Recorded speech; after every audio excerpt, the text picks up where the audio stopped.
half of our session in the morning. And so our next speaker is Victor Yaskunsky from Curie Institute, working with Pascal Superzon, who will give us an insight into the active multicellular nematics. Hello everyone, almost good morning. Microphone.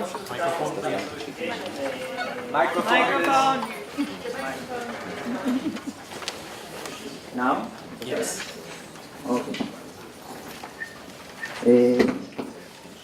So things I will present here is going to be on active nematics, but I want to pay some depth and to show you a bit of the activities that we have in the lab, because I'm kind of the only representative here.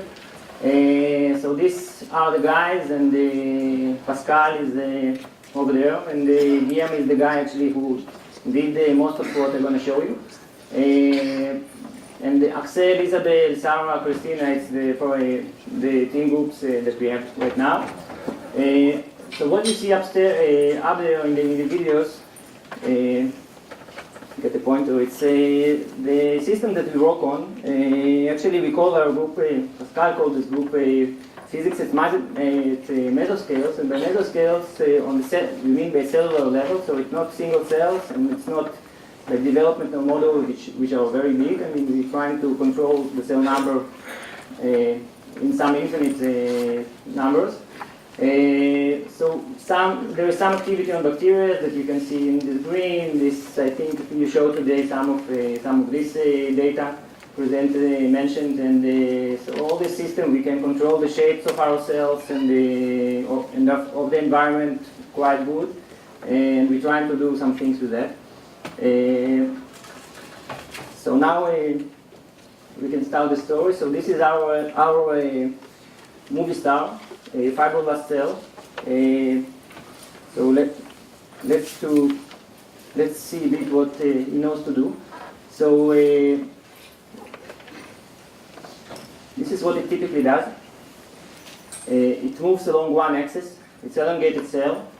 If you see on the displacement curve, you can see that it's averaged to 0 more or less. So basically, it's a apolar elongated particle. It also divides in the same axis of its elongation.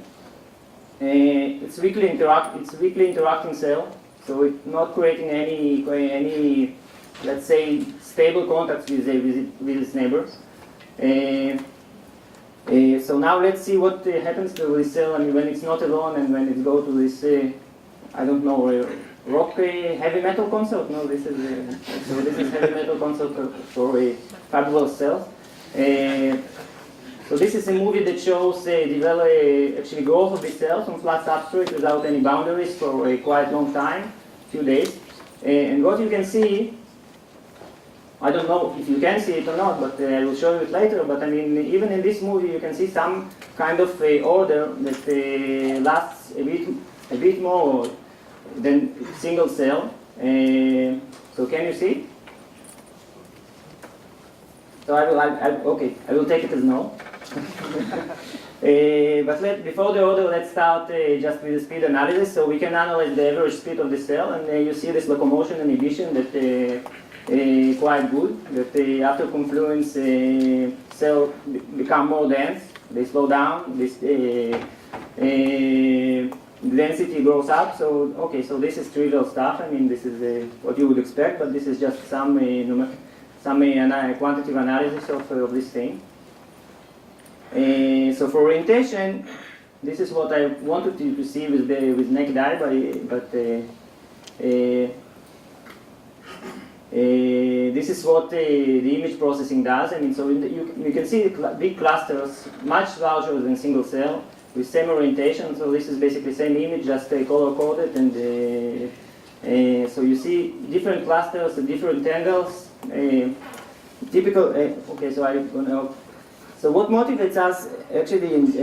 It's not only the physical toy that we can play with, but which called cell, but that this problem is also relevant in some things related to real tissues. So I mean, this is in vivo histology, and you can see that there is an order that elongated cells develop inside of our body, and so actually the problem is not just a toy. The problem has some relevant aspects for real biological issues. So this order that I showed you on the wall cell level, let's say, it's also present on the cytoskeleton level, and so quite biologists usually very impressed by that. But it's probably here you would assume that the cytoskeleton and the cell shape will align in the same direction. So let's try to quantify the system a bit. So we define an order parameter by this way, and basically its average order all directions of the cells that we analyze, and so 0 going to mean there is no order when we make some average, and the 1 is going to mean that the order of the system is actually perfect. Okay, so again back to this movie. This is how this order parameter going to look like. So upon confluency, cell develop more and more order, but they start at some level of 0.6. It doesn't say much, but you see that it saturates. It cannot go further. So they still become dense, and some people say jam, but I mean it just starts at some point where it's not cannot reach a complete order. Okay, and basically all this increase of the order happens due to cell division. Okay, so we start with dilute solution of cells, so you can think about this as nucleators. They divide, so they orient all the cells around them by the same way as they are. There is again some motion that they can change their role, so they can align next to the other cells. But basically the main motor for the order increment is this one, is the division of the cell by the same axis. So the division drives this thing. So another thing that we can analyze is basically typical length of this order that we observe, and then we just make a orientation correlation analysis of the images. So this is how some intermediate state look like. So you see that correlation has how many cells we fit here? So I think each cell is about 50 microns, so it's about 6-7 cells length. It gets better with the time, but this is just intermediate state. And so this correlation length also gets larger and larger with the time, but it saturates around let's say 400 microns. This is what I see from here. So and the other parameter, it correlates actually with the correlation length. So both I think I'm okay. So other parameter correlation lengths basically showing same behavior on this scale. So I would like to make short pause here and just to clarify the message that I tried to give you up to now. So let's go back to this movie. So what we see actually is that the cell divide in the same directions, and at some point all this system classify and cannot move anymore, and it starts with all this unperfect arrangement that it developed, and we were looking for some way. So what does it remind to you? There is any association that you have? Liquid crystal, guys, maybe something. Okay. So so this is how we started to think about this thing. Actually, when I say we, I think I wasn't in the lab at this stage. So we, it's not me. Yeah. So, but now I feel like it's we. Yeah. So I'm not going to talk about dynamics in this short presentation, but so it's mostly going to be about orientation. So the natural step in the liquid crystal is going to be actually try to play with the order of the system. But cells, how can we order them? We can electrical pulses. What can we do? Any ideas, suggestions? Magnetic ordering. Nematic ordering. So they order them, yeah, but how we can play with this nematic ordering of the system? We like to have some kind of trigger that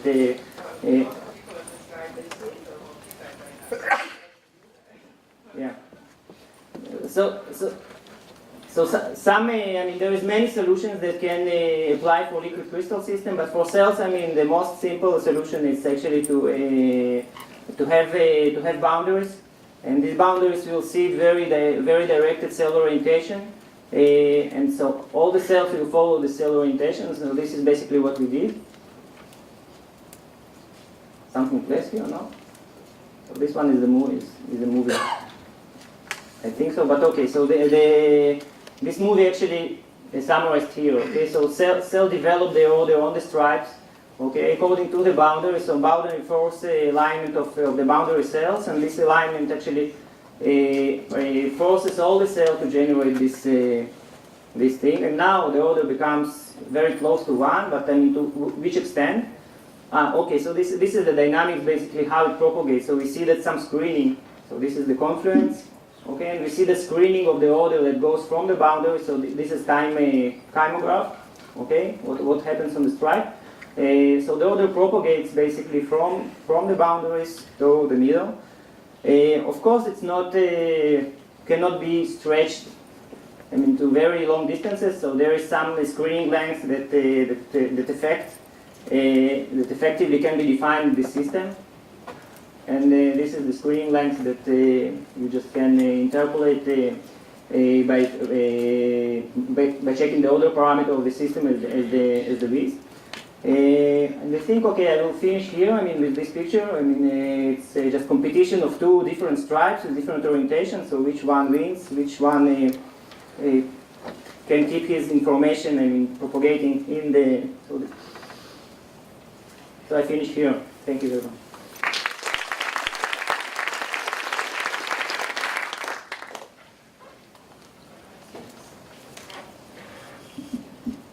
In your non-confined system, if you were to measure the global nematic order parameter over a length scale that's 200 or 300 microns, you would also find one. You know. So if you go back to your first movie on a length scale of 200, 300 microns, you would find perfect alignment. I'm afraid that I need to say I have to say that it's wrong. That's one of the last slides. I apologize for this.